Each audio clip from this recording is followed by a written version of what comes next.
भगवान हो। जय बोलिए परम पूज्य चतुर्थ पट्टाधीशाचार्य भगवान श्री सुरेंद्र सागर जी गुरुदेव की तीन करोड़ मुनि राजों की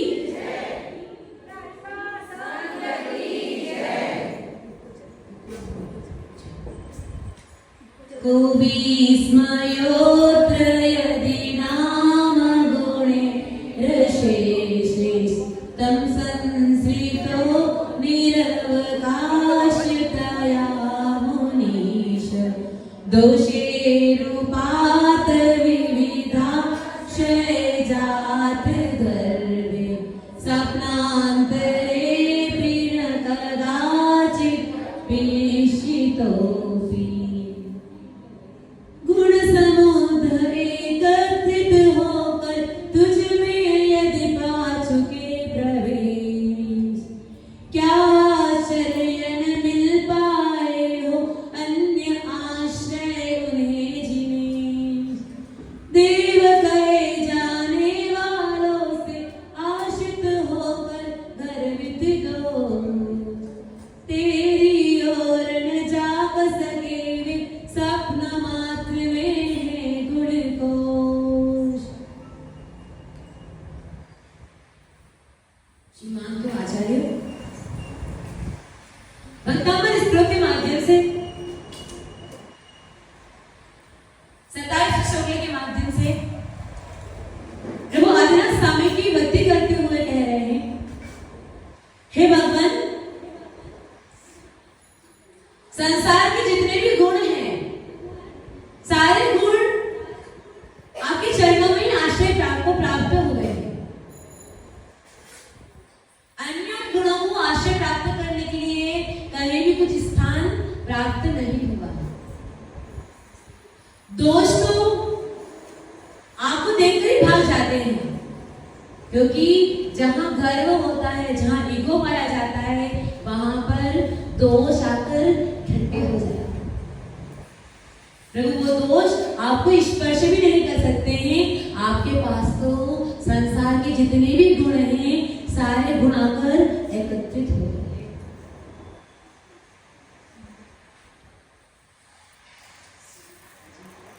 किसी भी प्राणी में गुणों का विकास होता कैसे है? अभी आपने विचार किया है गुण आते कैसे हैं? जब कहते हैं दुर्गुणों का नाश होता है तो गुण स्वतः ही आकर हमारे अंदर समाहित हो जाते हैं। अरिहंत प्रभु, आपको पता है आप तो किसे कहा है? अरिहंत को आप तो भी कहते हैं, सुना है कभी? आप तो माने जो 18 दोषों से रहित है, वो आप है। 18 दोषों से रहित मतलब कि जन्म नहीं होता है, मरण नहीं होता है, भूख नहीं लगती है, प्यास नहीं लगती है, कोई आश्चर्य नहीं है, पसीना नहीं बहता है, राग नहीं है, देश नहीं है, जन्म नहीं है, बुढ़ापा नहीं है, असाका नहीं है, 18 गुणों संपन्न आहार भी नहीं करना, भूख प्यास भी नहीं है।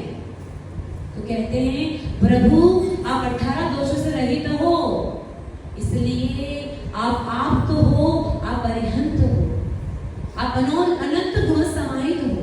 बताओ प्रभु जी में गुण किसने लाकर डाले हैं? गुण किसे सिखाए हैं? गुण कौन दे सकता है बताओ? हमारे आचार्य जी बोलते हैं कोई गुरु शिष्य को दीक्षा दे सकता है, संस्कार दे सकता है, गुरु शिष्य को गुणस्थान नहीं दे सकता है। गुणस्थान तो जी अपनी योग्यता से प्राप्त है। द्रोणाचार्य कौरवों के भी गुरु थे, पांडवों के भी गुरु थे, और स्वयं का पुत्र अश्वत्थामा उनके भी गुरु थे।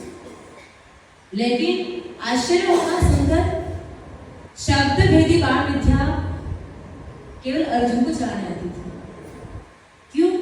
पिता ने क्या पक्षपात कर लिया जो पुत्र को विद्या ने सिखाई? कौन सा पक्षपात हो गया? बताओ, पिता ने पक्षपात किया, गुरु ने पक्षपात पक्षपात किया? ज्ञानी पक्षपात किया नहीं जाता है। हर जीव अर्जुन के ज्ञानावरण कर्म का शोषण तीव्र था। यश कीर्ति नाम कर्म का उदय था। गुरु तो निमित्त मात्र बने। जब ज्ञानावरण कर्म का शोषण तीव्र होता है तो ज्ञान तो एक निमित्त मिला कि आ गया। कौन क्या कर सकता है बताओ? हमारे गुरु चाहे सेवक शिष्य बैठते हैं सामने, सबको मेरा जैसा बना दूं, मैं चाहूं सबको मेरे जैसे बना दूं, बना सकते हैं क्या? कैसे बनाएंगे? ज्ञानी आपके कर्मों का शोषण कैसा है? आपका शुभ कर्म का उदय है क्या? शुभ कर्म का उदय होगा तो ज्ञानी एक बार में सिखाते ही समझ में आ जाएगा, और अशुभ कर्म का उदय होगा तो कितना ही माता ठोक दो तो कुछ कर पाएगा? कोई कुछ नहीं करेगा। आपका दानांतर कर्म का उदय है, यानी कितना भी कर लो, दानांतर कर्म का तीव्र उदय होता है ना, तो द्वार पर आकर गुरु चला जाता है। और आपका दानांतर कर्म का शोषण तीव्र है तो अन्य के द्वार से भी प्रदान करके अपने घर लेकर चले जाए, सामने वाला देखता है जाए। दोनों उदाहरण घटे हैं यहाँ पर। और ध्यान रखो, दानांतर कर्म का तीव्र उदय है, गुरु दया करके आ भी जाएगा तो ज्ञानी पहली अंजलि में ही बाल संचय आ जाएगा। आप कुछ नहीं कर पाओगे, किसी को दोष दे पाओगे। गुरु का पड़गार नहीं होता, अमुक को दोष दे रहे, अमुक ने ऐसा किया। ज्ञानी यहाँ पर कलेक्टर की भी नहीं चलती, मोदी आए तो भी नहीं चलती, समाज के लोगों की बात तो बहुत दूर है। अपना तो रिकॉर्ड है, अपने टॉप में चतुर्मास किया, भागी में किया, तीसरा चतुर्मास यहाँ है, दो से अलग होने के बाद कलेक्टर की भी नहीं चलती है, समाज का अध्यक्ष आ जाए तो भी नहीं चलती है। चलेगी तभी जब बात निष्पक्ष हो, किसी एक पक्ष में बात चलती नहीं। रामचंद्र जी का दानांतर कर्म का तीव्र शोषण था तो जंगल में भी साधु को आहार दे दिया। और हाँ, साधु का अंतर कर्म का उदय नहीं, तीव्र लाभांतर कर्म का शोषण चल रहा है। लाभ होना ही है, आपका दानांतर कर्म का उदय है, साधु की मति फिर जाएगी, आपकी मति घूम जाएगी। साधु 10 मिनट खड़ा था, वही भी थान लेकर खड़े रहोगे, मन दिमाग काम नहीं करेगा कि कुछ चेंज कर ले। क्यों? आपका कर्म का उदय वैसा है, आपका दिमाग काम ही नहीं कर रहा, मुझे करना क्या है। कोई बच्चा पूरा पढ़ के जाता है, एग्जाम में जाता है और क्वेश्चन के मार्क्स अगर उल्टा सीधा लिख दे ना, चौथे नंबर पे पहला नंबर डाल दे, पहले पे चौथा नंबर डाल दे, तो एग्जाम बोर्ड वाला पास करता है फेल करता है? क्यों? वो कहीं में तो उत्तर लिख के आया था, अरे भैया उत्तर तो लिख कर आए थे, पर उत्तर के पीछे क्रमांक जो था वो क्रमांक उल्टा लिखा। मेहनत तो खूब की थी, लेकिन अभी पुण्य कर्म कुछ मंद पड़ गया तो ज्ञानी कौन क्या करेगा बताओ? कोई कुछ नहीं कर सकता है। और ध्यान रखना, तन घिस जाए तो फिक्र मत करना, धन खर्च हो जाए तो फिक्र मत करना, लेकिन मन भी बिगाड़ना, कषाय नहीं करना। लेकिन जितना तन खर्च किया, जितना धन खर्च किया, जितना पुण्य अर्जन किया था सुबह से, सब एक पल की कषाय धो देती। किसी ने बहुत अच्छी बात लिखो किसी कागज पर, बहुत सुंदर बात लिखी है, हमको देने ही वाले थे और फटाक से पानी ढुल गया तो ज्ञानी क्या होता है? बच्चा एग्जाम में जाकर पूरी कॉपी भर के आ गया, गिलास में पानी ढुल गया, अब क्या करेगा? कर्म ऐसे थे, कौन क्या कर सकता है? पर को ही दोषी कहे, देखे न निज दोष। ऐसे ज्ञानी मूढ़ जन क्यों पावे गुण दोष। आचार्य भगवान ने अंतर्दृष्टि में लिखा है कि पर कोई दोष कहते अमुक की वजह से ऐसा हुआ, अमुक ने ऐसा किया, अमुक ने ऐसा किया। ज्ञानी जब पुण्य का तीव्र उदय होता है तो अमुक की भी नहीं चलती है। अभी प्लेन क्रैश हुआ था, विजय अंबानी है ना, विजय अंबानी, बताओ उसकी साथ में कितनी सेक्रेटरी होंगी, उसे कोई बचा क्यों नहीं पाया? अब लोग कहे सरकार ने ध्यान नहीं दिया, प्लान क्रश हो गया। अरे सरकार का एक आदमी खुद ही ग्रेजुएशन में चला गया, कौन क्या करेगा? आपके अगर आयु कर्म खत्म हो चुका है, आपके पाप कर्म का उदय तीव्र है, तो ज्ञानी कोई भी कुछ भी परिवर्तन करने में समर्थ नहीं है। तीव्र पुण्य का उदय है तो, तीव्र पाप कर्म का उदय है तो, महाराज कीर्ति महाराज का प्रसंग आता है। एक श्रावक थे, 4 महीने उनको चोका लगा है, 4 महीने। आचार्य भगवान के संग में आप जाकर देखना कितने चोके लगे हुए, कितने चोके खाने जाते हैं अष्टमी के दिन, चतुर्दशी के दिन। बाहर के कितने जितने चोके वहां समाज के लिए होंगे, उतने चोके बाहर के जाते हैं और 4 चौके जाते हैं।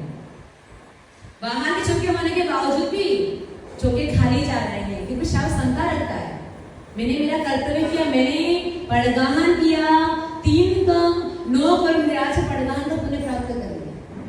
अब आए साधु पहुंचे ना पहुंचे तो सोचना इतना पुण्य कम पड़ गए, इस साधु का मेरे घर प्रवेश नहीं हुआ। अब उस पाप कर्म की निर्जरा कैसे करनी है? अभी हमने हमारे लिए इतने उपास करते नहीं, हम अभी हमने 1 हफ्ते में 2 उपास कर दिए, तो सब कहने लगे कि इतना उपास क्यों कर रही? कल की जो हालत थी हमारी, परसों रात की और कल सुबह की हालत, हम जाने हमें कैसे नहीं निकाला, 10 कैसे बजाए हमारा मन जाने, और कैसे चल के वहां तक पहुंचे वो भी हम जानते हैं। उपास क्यों किया? क्योंकि जानते हैं जब अंतराय ज्यादा आ रही है तो मतलब अपने अंतराय कर्म को उदय ज्यादा है, लाभांतराय कर्म।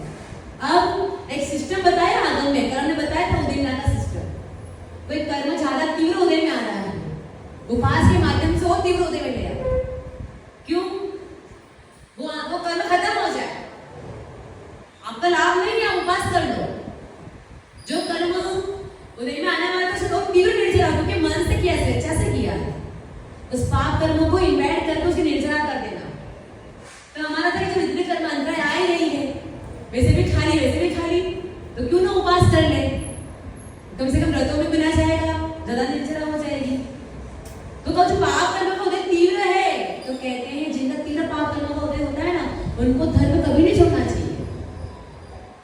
आपका तीव्र पाप कर्म का उदय कोई ना कोई कर्म आना करता होगा, कभी आपने किसी दान देने के लिए ना कहा होगा, कभी कोई सोदर में बनने वाला होगा, आपने कहा भाई रहने दे, क्या करे सोदर में, चक्रवर्ती बनने वाला रहने दे, चक्रवर्ती बन के क्या करना है, तेरा विधान करो ना, प्रसन्न तब बनना, अभी क्या जरूरत है? बस इतना सा कहा।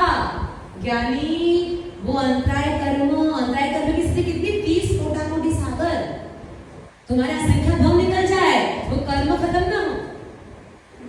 एक बार बोला चौका रहने दे, मत लगा,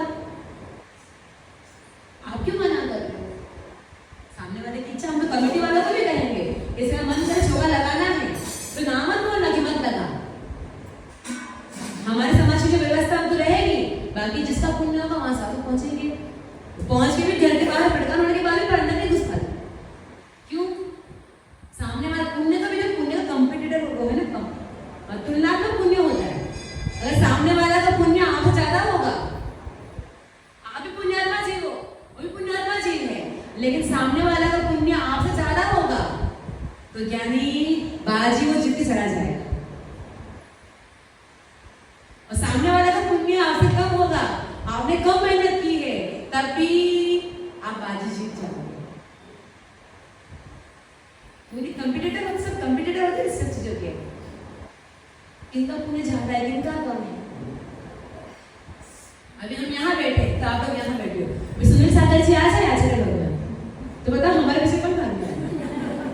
भाई पुण्य कंपटीशन लगा दो, हमसे ज्यादा पुण्य उनका है, हमारे आगे 2 भी नहीं मिलेंगे, हमारे पीछे 2 भी नहीं दिखेंगे, यहाँ प्रोजेक्ट से कौन बैठेगा, सब वहां भाग के जाएंगे। सच्ची बात है, क्योंकि पुण्यात्मा, हमारा पुण्य है ना हमारी जगह, लेकिन उनका पुण्य हमसे ज्यादा है। उनकी जगह समुद्र सागर जी को बिठा दो, लोग उनको छोड़ देंगे, तपस सम्राट पीछे भाग के चले जाएंगे। तपस सम्राट तो हमारे खेरवाड़ा में पंचकर्मा करवाए थे, शांतिनाथ मंदिर का करवाया था ना, किसने करवाया था? समुद्र सागर जी महाराज ने शांतिनाथ मंदिर का पंचकर्मा करवाया था उनके सानिध्य में, और जो आज मंदिर का इतना विकास हुआ है वो तपस्या का आशीर्वाद है कि आज मंदिर तक फलीभूत है। हम तो कहेंगे ऐसे महान तपस्वी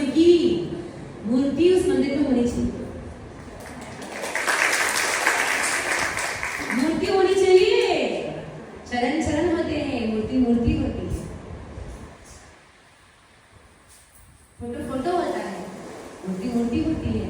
तो ऐसे महान तपस्वी की तो ज्ञानी मूर्ति होनी चाहिए कि उनको पूजा आराधना के आपकी कृपा से हमें दर्शन समय दर्शन प्राप्त करने का एक साधन मिला है। अगर वो ना होते तो क्या, तो ज्ञानी जो गुणात्मक जीव होते हैं, गुणों का जो उपकार मानते हैं, गुणवानों का जो उपकार मानते हैं कि देखो इनके निमित्त से हमारे कार्य हो गए, इनके निमित्त से ये हो गए, ये गुण कहलाते हैं। किसी के उपकार को मानना, किसी पे फिजूल दोष लगा रहे तो पाप का बंद कर रहे। ज्ञानी वो तो निर्दोष है। और कोई दोषी भी हो, कोई चाहे विचार में चाहो कि अमुक व्यक्ति बीमार पड़ जाए, नहीं पड़ सकता जब तक उसे सादा व्यक्ति कर्म का तीव्र उदय है, उसे कोई बीमार नहीं कर सकता है। कोरोना काल में देख लो, कुछ लोग थे जो बाहर घूमे तभी कोरोना नहीं हुआ, कुछ लोग थे जो घर से बाहर ताले में थे तभी कोरोना हो गया।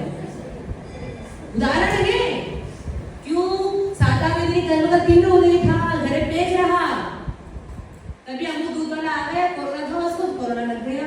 और ये व्यक्ति जो बराबर बाहर जा रहा है, कितने डॉक्टर थे, कितने पुलिस थे, व्यवस्था संभाली, तभी कुछ नहीं हुआ। क्यों, सादा व्यक्ति कर्म का तीव्र उदय था। कर्मों का है फिर तो ऐसा है, कर्म के उदय किसी की ताकत नहीं है। स्वयं को ईश्वर ने संबंध आचार्य कहते हैं अलंब शक्ति भवितव्य देय हेतु दया विशेषकार लिंगा, कहा कि जिसकी जो भवितव्यता है वो अलंघनीय है, उस भवितव्यता को कोई लांघ नहीं सकता है। हमारे भाग्य में लिखा था माता जी बनेंगे, खूब रोकने वाले मिले, खूब समझाने वाले मिले, बेटा क्या करोगे, कोई आहार नहीं करवाएगा, कोई पूछेगा नहीं, कोई विहार नहीं चलेगा। हमने कहा हम आहार करने की थोड़ी ना मोक्ष मालूम है, हमारा साधना है ना, साधु एक बूंद भी पी रहा है और एक जग पानी पी रहा है तो अपने पुण्य से पी रहा है, श्रावक की पुण्य से नहीं पी रहा। श्रावक तो साधु के निमित्त से पुण्य कमा रहा है, पुण्यात्मा के चरणों में आकर आप पुण्य कमा रहे हो, आपके पुण्य से हम आहार नहीं कर रहे। हमारा मन करे आज उपास करने तो कर ले, मुंह देखते रह जाओ।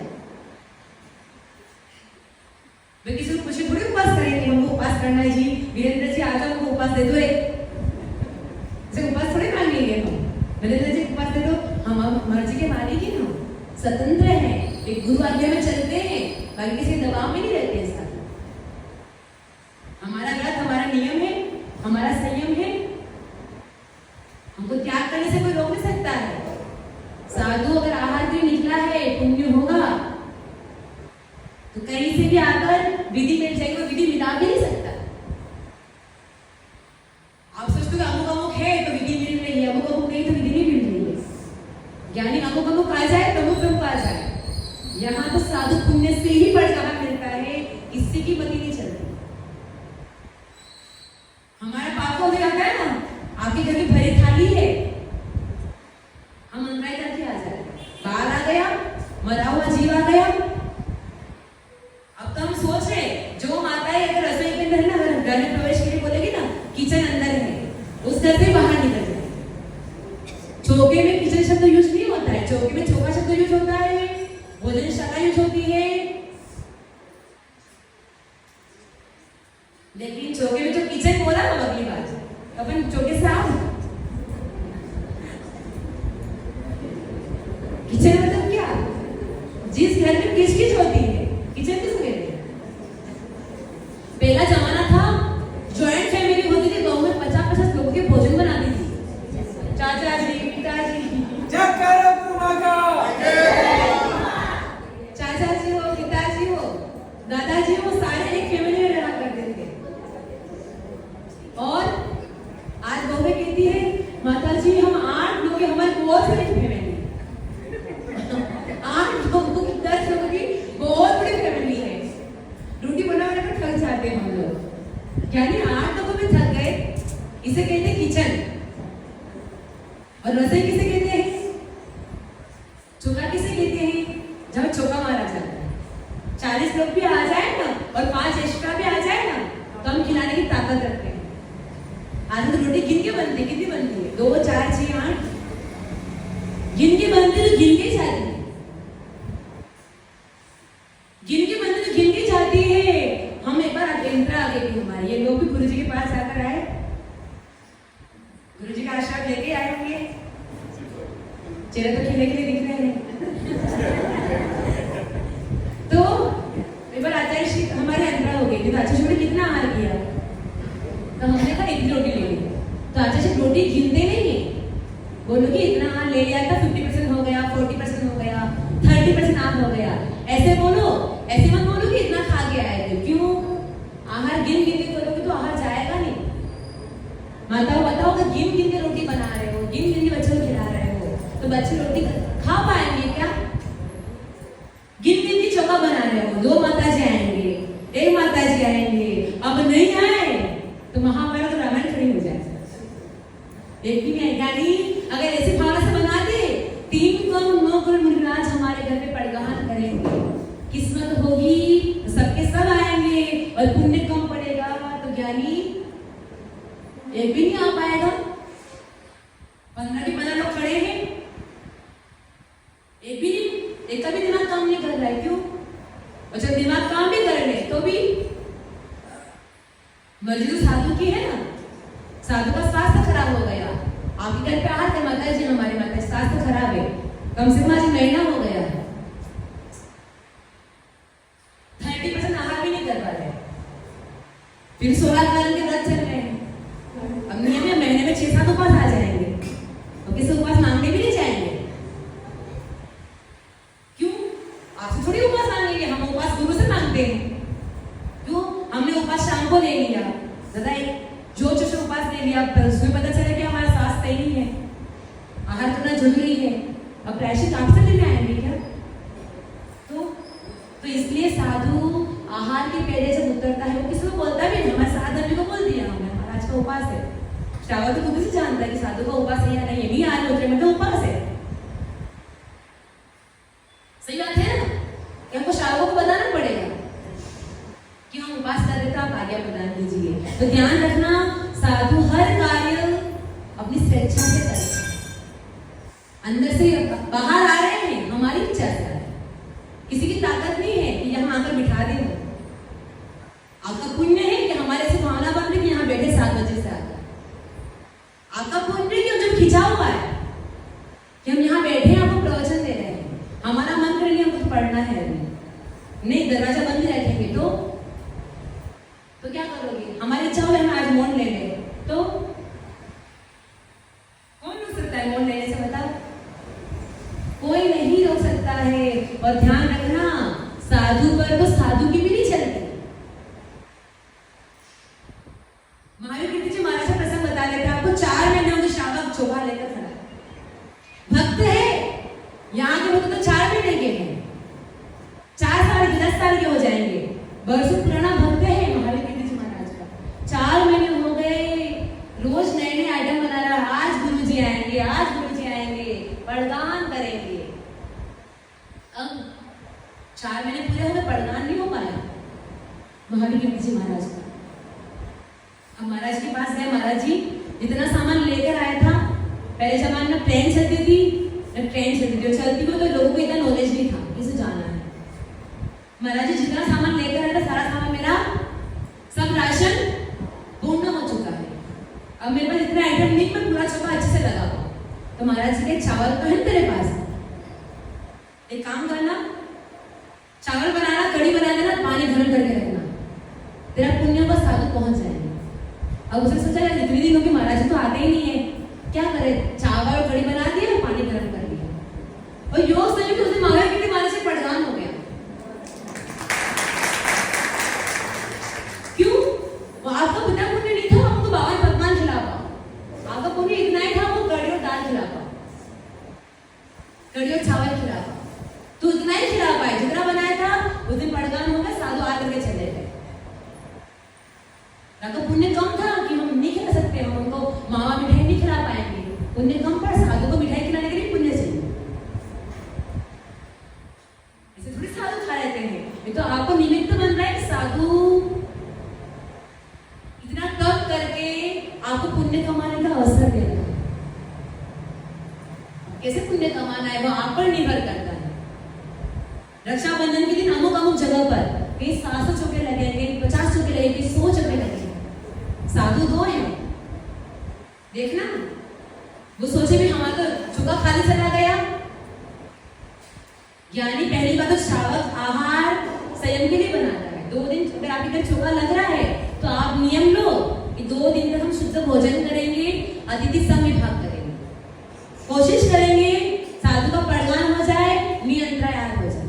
और नहीं हो रहा है तो इतना मानकर चलेंगे कि हमारा दानत्रय कर्म का तीव्र उदय था कि साधक का प्रदान नहीं। अब क्या करें? अब चौका लगाते जाओ, पाप कितने कब तक उदय आएगा? पाप करना को कब तक आएगा?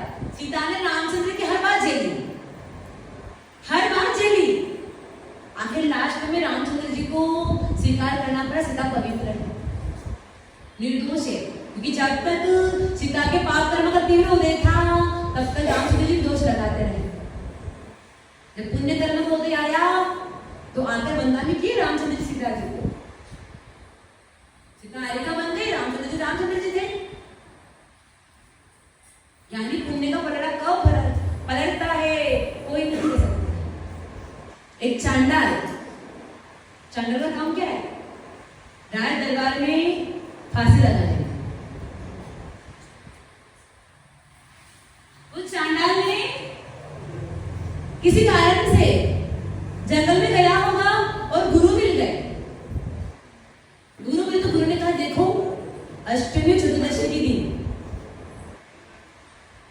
तुम किसी को फांसी मत लगाना, केवल अष्टमी और चतुर्दशी के दिन। क्यों? ये दिन जो होते हैं ये दिन आत्म साधना के होते हैं। इन दिनों में कोई पाप नहीं होता है। 5 पापों का त्याग गृहस्थी भी करता है, हिंसा का, झूठ का, चोरी का, कुशील का, परिग्रह का। इसलिए हमारी परंपरा है अष्टमी चतुर्दशी के दिन ब्रह्मचर्य व्रत की, मंदिर में जाकर बैठने की, पूजा करने की, अभिषेक करने की, हरि की त्याग करने की बहुत सारी परंपरा चलती है। रात में आलू नहीं खाएंगे, भोजन नहीं करेंगे, आलू नहीं खाएंगे। तो उसने कहा ठीक है। प्रसंग बना, इधर राजा का जो पुत्र था उसने रात में चोरी कर ली। राजा को बड़ा गुस्सा आया, राजपुत्र होकर, मेरा पुत्र होकर तूने राजा ने चोरी कर ली है, मैं प्रजा को क्या सिखाऊंगा? राजा ने तो सौंपी में भी दंड फांसी की सजा दी जाए, बुलाओ चांडाल को। चांडाल ने देख लिया दूर से कि राजा के सैनिक मेरे यहाँ आ रहे, मतलब किसी की फांसी चढ़ा रहे। उसने क्या किया? घर में जाकर अंदर छिप गया और अपनी पत्नी से कहा देखो सैनिक आ रहे हैं तो उनको बोल देना कि चांडाल भी मैं यहाँ घर पे नहीं। ठीक है, सैनिक आए, चांडाल की पत्नी ने दरवाजा खोला, कहा कहाँ है? उन्होंने कहा कि वो तो घर पे नहीं है। तो क्या काम था? तो कहा कि देखो सैनिक को भी लगा कि झूठ तो नहीं बोल रहे हैं। उन्होंने कहा देखो आज राजपुत्र की फांसी की सजा थी, राजपुत्र ने जितने भी आभूषण पहने हुए हैं सारे आभूषण जो उसको फांसी लगाएगा उसको दिए जाएंगे। चांडाल की पत्नी इससे अब थोड़ी लालची होती है, चांडाल की पत्नी अब बोल तो सकती नहीं है, ना कहा है, बताना नहीं है, इशारा से दिया इधर है इधर। हाँ भाई लालच क्या काम में जगा दे, लोग तो लोग है, लोग बाप का बाप है, कुछ भी करा सकता है। इधर गए, चांडाल को पकड़ा, फिर चल फांसी लगानी है। चांडाल राजा के पास गया, राजा को कहा कि राजन आज मेरा त्याग है, अष्टमी के दिन मैं फांसी नहीं लगाता हूँ। राजा ने कहा हटो, चांडाल का कोई त्याग होते है क्या? क्यों भैया? त्याग तो पशु भी कर सकता है, पशु भी तो अपने पुण्य का भोजन करता है, नहीं करता है? कोई लाकर देगा तब करेगा, कोई विधि मिलाएगा तो ला कर, तो पशु भी अपने पुण्य के उदय से भोजन करता है। हर चीज का पुण्य है। तो चांडाल का त्याग होता है क्या? चांडाल क्या कोई नियम रहता है क्या? उसने कहा राजन आप मानो ना मानो, मेरा तो त्याग है, मेरे गुरु के चरणों में त्याग लिया है। मैं उस त्याग को छोड़ूंगा नहीं, प्राण चले जाए।